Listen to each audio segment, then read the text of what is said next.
Hello everyone. In this class, you're going to be welcomed by a very simple question. Let's say you have this position, you are the black pieces, and as you can see, we have the kings, one knight each, and seven pawns. And the question for you is, if the white pieces took our knight, we have to take it, but how would you capture? Would you capture with the D pawn or with the B pawn? If you don't know the answer for sure, stay tuned because we're going to go over isolated pawns. And like always, I'm going to start from the very basics and then we make our way up to more complex positions. Like in this case, we're going to take a look at what an isolated pawn is. We already talked about pass pawns. We learned that they're really good pawns to have, but isolated pawns for the most part are not good to have. So you want to stay away from isolated pawns. So what is an isolated pawn? An isolated pawn is a pawn that doesn't have a friendly pawn next to him to protect him. And if we look at all of the black pawns, you're going to see that each one of them, they have a friend on the file next to them or on the adjacent file. So if you look at this one, he has a friend next to him. If this pawn ever needs protection, I could just move it up one step and he's going to be protected by a friend. Same thing for this pawn, this pawn, this pawn, this pawn. All of them have someone next to them so that they are not isolated. If you look at the white pieces on the other side, you're going to see that this pawn on a2 is an isolated pawn. On the file next to him, there is no white pawn. So if he ever gets in trouble, he won't have another pawn to protect him. So he's going to rely on better pieces like bishops, knights, rooks, and queens that are supposed to be attacking and doing something better. Those pieces will be slave to defending that pawn. That's why isolated pawns are bad, because they're basically weak. And now before we move any further, last class I talked about pawn chains and I wanted to go over it one more time. Pawn chain again is when you have pawns on adjacent files and they are protecting each other. Like this is a pawn chain. For the white pieces, this is a pawn chain. And the reason why I mentioned this is because it is important for you to understand that if you're ever going to capture any of these pawns on the pawn chain, for the most part you want to go for the weakest, which is the base pawn, which is not protected by anyone. So if I take this one, let's say with my king at some point I go there, then I could take the next one and the next one and the next one. But if I try to start from here, it's not going to be possible because he's defended. And the same thing on the black side. Another pawn chain, a little bit shorter, is going to be this pawn chain. Just two pawns, but we can call it a chain of pawns. With that in mind, you know now what an isolated pawn is. Let's see how bad isolated pawns actually are. If you look at this position, I only have my king to use an attack, and you're also seeing something that we mentioned in last class, which is that kings, when we get to the end game, they need to be active. They're going to become really powerful. So if I'm the black pieces, I'm going to use my king to go after the isolated pawn. That's a weak pawn, so I could easily go after that pawn and capture it. Now, this king, he has the option to either go and defend or try to come over and attack my pawns. But since I do not have any isolated pawns, it will be hard for this king to actually get close to any of them. If I didn't have this pawn here, let's say he was gone, the king could actually go after the isolated pawn and take it.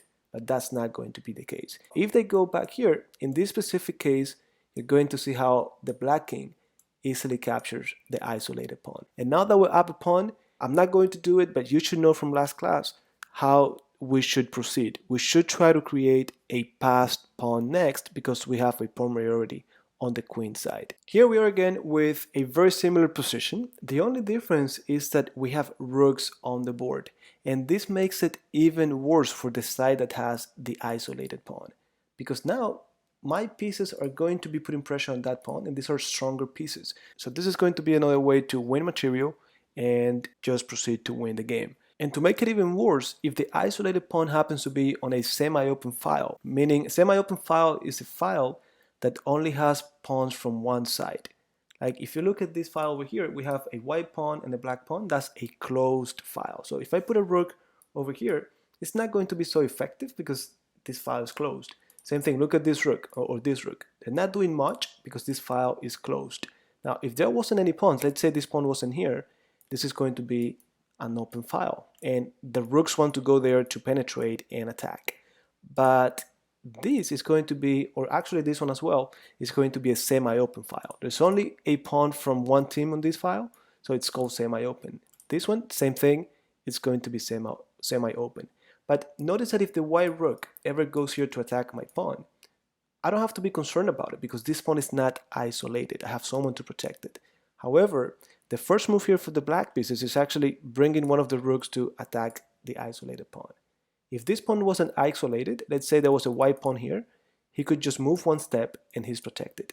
But he doesn't have a friend on the file next to him. So here, the white pieces, if they want to protect it, they have to protect it with a rook. And now I'm going to bring another rook. So we call this doubling up the rooks. Now I have two pieces attacking the isolated pawn, and they have no way to defend it. So if they did something like, I don't know, just bring in the rook here, I'm going to take that pawn, he takes, and I take back. And just like that, I won a free pawn because that pawn was a weak pawn. Take a look at this position, guys. We also have a king and pawn endgames. We have a knight for each team, and it's black to move. And as you can see, we have a fork already. So we could take either one of the pawns. So the question for you is, which one would you take? Well, I realize this pawn is an isolated pawn. So what I want to do is I want to leave my opponent with that weakness, and I'm going to take this one that is not isolated. And not only that, when I take this pawn, now this H pawn also becomes an isolated pawn. So it's going to be very easy for my knight and king to go after the isolated pawns because they are weak. It's very important that you understand that I do not want to attack those pawns with my own pawns because that would be like doing them a favor. Let's say, just to give you an example, let's say they move the king here, I did this move, they did this move, and now I want to attack this pawn. Well, that just doesn't make any sense because I'm helping them trade the weaknesses that they have. So what I want is, I want them to keep those weaknesses, that way I could collect them for free. I'm going to just continue this position a little bit more to show you. I'm going to activate my king. Let's say I'm just going to do moves that are not going to be that good, but just to show you. Say they move this pawn, and then finally I'm attacking the pawn with the king. He's going to defend it, that's fine. And now I'm going to attack it with a knight. So I have 1 and 2 attackers. If they had another pawn, let's say here, they could defend it. But again, isolated pawn. But now they're going to use the last piece they have to protect it. So you see, just because this pawn is isolated, it requires all of the good pieces that they have to be tied up to the defense of that pawn. I hope all of this, guys, gives you a very good understanding of what an isolated pawn is and why we don't like to have them for the most part. Now we're going to go on to the position we had at the very beginning. Okay, in this position, I asked you, what if the white pieces took our knight?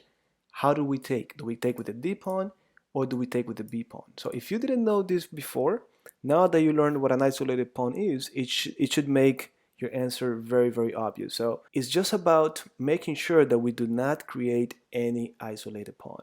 So if I take with the D pawn, well, notice that none of my pawns is isolated. So this king cannot come and attack any of them. If he just comes here, I'm not even concerned because he's protected and the king cannot even get any closer because of the other pawn.